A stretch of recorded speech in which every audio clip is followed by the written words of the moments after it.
Hello students, आज हम class 7 की साइंस की वर्कशीट नंबर 29 कर रहे हैं। नई उम्र के लिए आई है। इसमें हम प्रकाश के बारे में पढ़ेंगे। आज का हमारा टॉपिक है प्रकाश का परावर्तन। यहाँ पर आपको कुछ चित्र दिखाई दे रहे हैं। इन चित्र में आप क्या देख पा रहे हैं?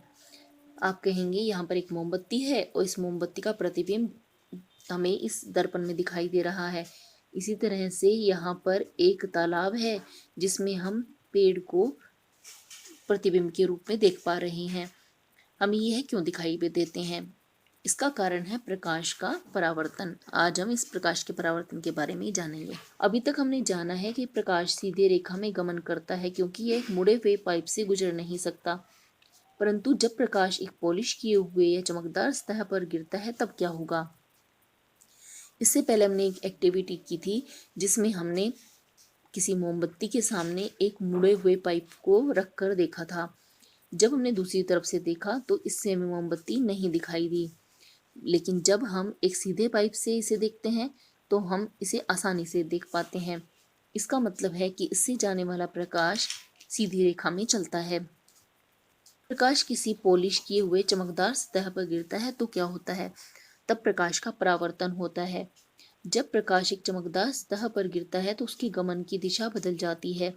उदाहरण के लिए, अगर एक स्टेनलेस स्टील की चमकदार चम्मच पर या प्लेट पर जब लाइट गिरती है तो यह लाइट इस पर गिरने के बाद, टकराने के बाद अपनी दिशा बदल लेती है और इसकी वजह से ये हमें दर्पण के रूप में दिखाई देते हैं। इसमें भी हम चेहरे को देख पाते हैं।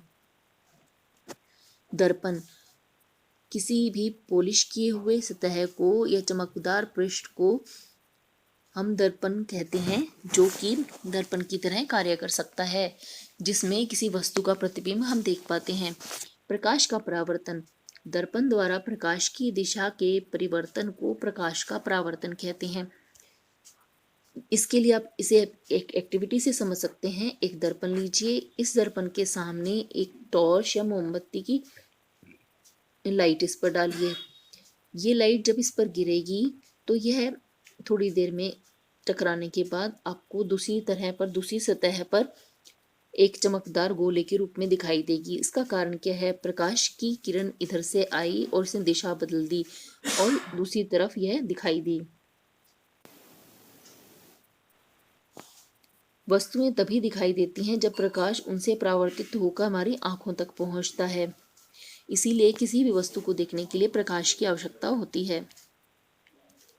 समतल दर्पण से प्रतिबिंब का निर्माण। इसके लिए हम एक गतिविधि करेंगे। एक दर्पण के सामने आप एक मोमबत्ती को रखिए। जलती हुई मोमबत्ती का प्रकाश इसमें गिरेगा तो आप इस मोमबत्ती के प्रतिबिंब को भी इसमें देख पाते हैं। जैसे मोमबत्ती सीधी होती है वैसे ही इसका प्रतिबिंब दिखाई देता है। जितने आकार की मोमबत्ती लिए जाती है उतने ही आकार का हमें प्रतिबिंब दिखाई देता है। यह दर्पण से उतनी ही दूरी पर बनता है जितनी दूरी पर हमने वस्तु को रखा है। आइए एक गतिविधि के साथ सीखते हैं। समतल दर्पण के सामने एक जलती हुई मोमबत्ती रखिए। मोमबत्ती की लौ को दर्पण में देखने का प्रयत्न कीजिए। ऐसा प्रतीत होता है कि जैसे इसी प्रकार की एक मोमबत्ती दर्पण के पीछे रखी है। जो मोमबत्ती दर्पण के पीछे रखी प्रतीत होती है वह दर्पण द्वारा निर्मित मोमबत्ती का प्रतिबिंब है। अब मोमबत्ती को दर्पण के सामने अलग अलग स्थिति में रखिए। प्रत्येक अवस्था में प्रतिबिंब को देखिए। अब हमें इसे मोमबत्ती को आगे और पीछे करके देखना है और इसके बाद आप देखेंगे कि जितनी हम इसको पीछे कर रहे हैं उतना ही इसका प्रतिबिंब भी पीछे जा रहा है।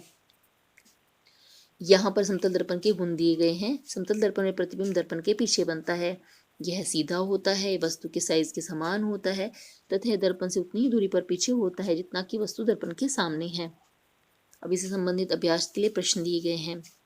प्रश्न 1, दैनिक उपयोग की चीजों के 3 उदाहरण लिखिए जो दर्पण की तरह काम करते हैं। स्टेनलेस स्टील की चमकदार प्लेट, पॉलिश किया हुआ टेबल की बनी हुई चाबी।